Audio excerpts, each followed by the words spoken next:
எங்கேயாவது தெருவில் இறங்கி கத்தி எடுத்துட்டு குத்துறவன் பாப்பானா இருப்பானா அப்படிங்கிற கேள்வியை முன் வைப்பாங்க. யாரையாவது பார்த்துருக்கீங்களா?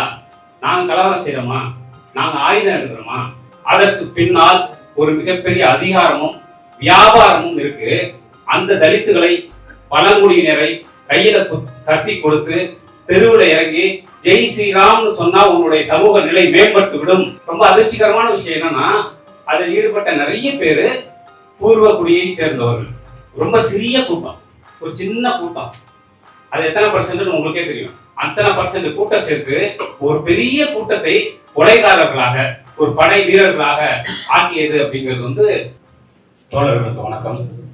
இப்படி ஒரு மாலை நேரத்தில் இப்படியான ஒரு நிகழ்வுக்கு இவ்வளவு பேர் கூடியிருக்கிறது ரொம்ப மகிழ்ச்சியா இருக்கு. ஏன்னா இப்போ சிந்தன் தோழர் சொன்ன மாதிரி நம்ம பேச வேண்டிய விஷயங்களுக்கு கூட்டம் வர்றதுங்கிறது ரொம்ப அழகா இருக்கு. எல்லாருக்குமே அது தெரியும். தோழர்களே, இந்த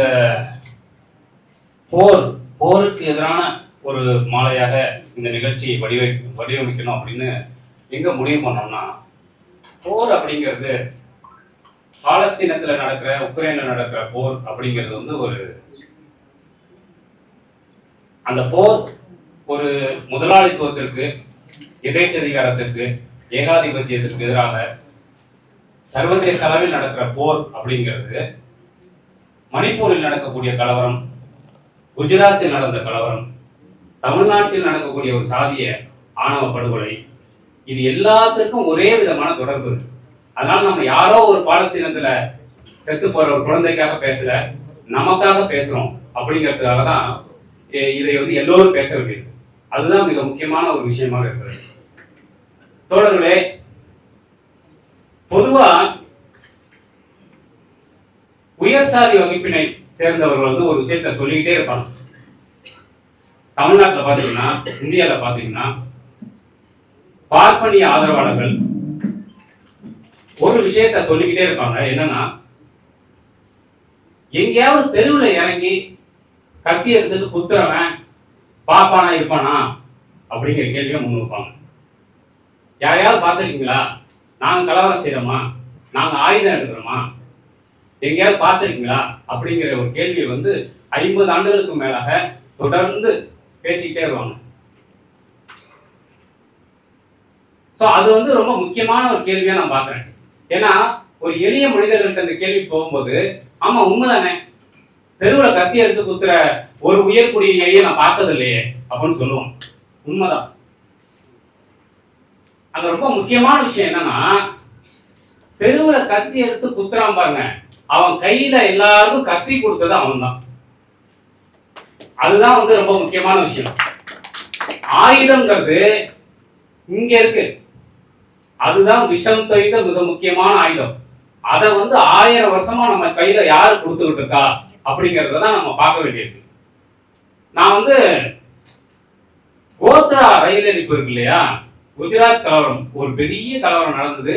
இந்தியாவின் ஜனநாயக பக்கத்துல மிகவும் கரைபடிந்த ஒரு பக்கமா வரலாற்றுல எப்பவுமே இருக்கக்கூடிய ஒரு விஷயம். அதை பத்தி ஒரு ஆவணப்படம் எடுக்கிறதுக்காக இந்தியா முழுக்க நான் கிட்டத்தட்ட 1 வருடம் சுத்தினேன்.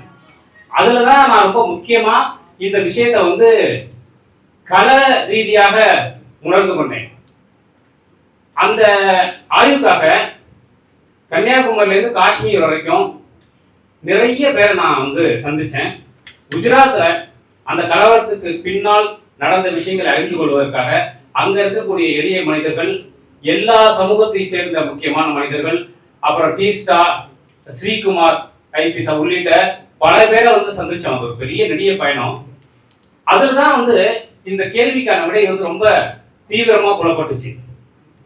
அந்த கலவரத்துல நிறைய கொலைகள் நிறைய கொடூரமான விஷயங்கள் நடந்தது.